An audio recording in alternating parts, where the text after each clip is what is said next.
मोठी अपडेट आता हाती येते। सीएसटी इथून या मराठा आंदोलकांना आता ताब्यात घेण्यात आलंय।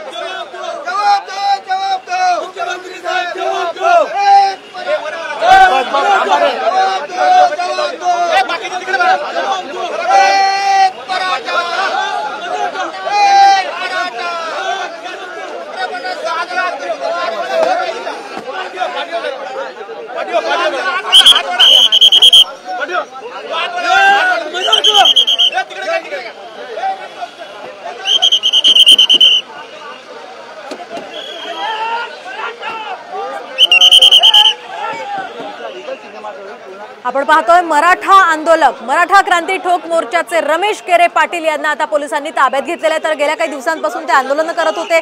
नेत्यांच्या घरांबाहेर खरं तर ते आंदोलन करत होते। याआधी त्यांनी उद्धव ठाकरे, देवेंद्र फडणवीस यांच्या घराबाहेर आंदोलन केली। आता ते मुख्यमंत्र्यांच्या घराबाहेर सुद्धा आंदोलन करण्यासाठी जात होते। यासोबतच शरद पवारांच्या बंगल्याबाहेर सुद्धा आंदोलन करणार होते आणि आता त्यांना पोलिसांनी ताब्यात घेतल्याचं आपण पाहतोय।